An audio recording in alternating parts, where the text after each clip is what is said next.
Olá, tudo bem? Bom dia. Espero que vocês estejam aí todos tranquilos, que estejam todos muito bem. Sejam bem-vindos à nossa aula de língua portuguesa. Bem, na aula de hoje vocês irão fazer as atividades que estão propostas aí no livro de vocês, tá bem? Então vocês vão abrir aí o livro na página 8.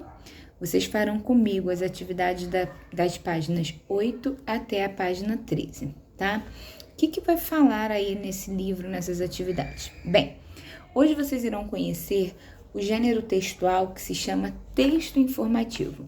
Afinal, o que é um texto informativo? O texto informativo é um texto que tem como objetivo, que tem como função informar o leitor sobre algo ou sobre alguma coisa. Tá ok?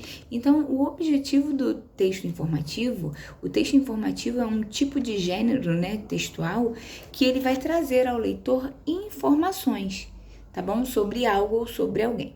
Geralmente, nós encontramos os textos informativos em jornais, em revistas, né, em enciclopédias, em livros, tá ok? Nesse tipo de texto, né, no texto informativo, o escritor, ele não vai dar opiniões, ele não vai dizer o que ele acha. No texto informativo, o escritor, ele vai ser preciso em suas palavras, em informar sobre determinado produto, sobre determinada coisa, sobre determinado assunto.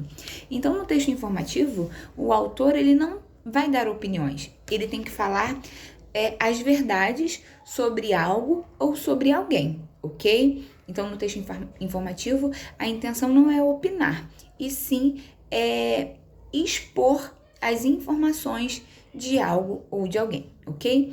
O texto informativo, ele é escrito geralmente, né, em prosa, né, em linhas continuadas. Ele não é um texto escrito em versos e em estrofes como o poema, tá legal? O texto informativo, ele é escrito em prosas. Então, vocês já entenderam, né, que o texto informativo tem como objetivo informar o leitor sobre algo ou sobre alguém. Vocês também já entenderam que no texto informativo, o autor, ele tem o compromisso em expor as informações sobre alguma coisa ou sobre alguém. Ele não vai opinar, ele vai expor as informações sobre alguma coisa ou sobre alguém, ok? Então, vocês farão aí as atividades propostas aí em relação às leituras e interpretações dos textos que estão aí para vocês lerem. Então, eu aconselho que vocês leiam os textos antes e depois façam as atividades. Bem, vamos lá. Eu vou explicar questão por questão em relação às atividades que estão aí para vocês. Primeira, qual é o título do texto? O último texto que vocês leram aí sobre o uso do celular, qual é o título dele? Então, vocês têm que colocar, tá? Número 2, qual é o tema abordado no texto? Sobre o que o texto está falando, ok? Número 3, a que gênero o texto pertence?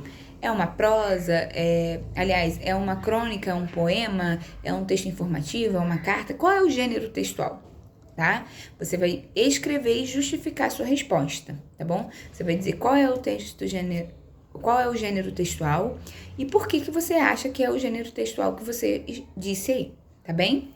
Número 4, cite uma situação que ocorria antes da existência dos celulares. Antes dos celulares existirem, o que acontecia de muito comum? Bem, eu me recordo que antes dos celulares existirem, era muito difícil se comunicar com as pessoas.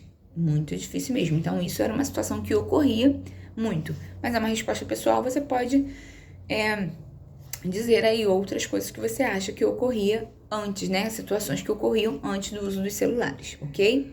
Número 5.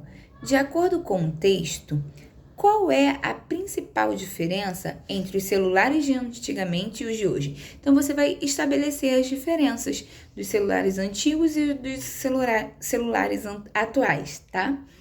Número 6.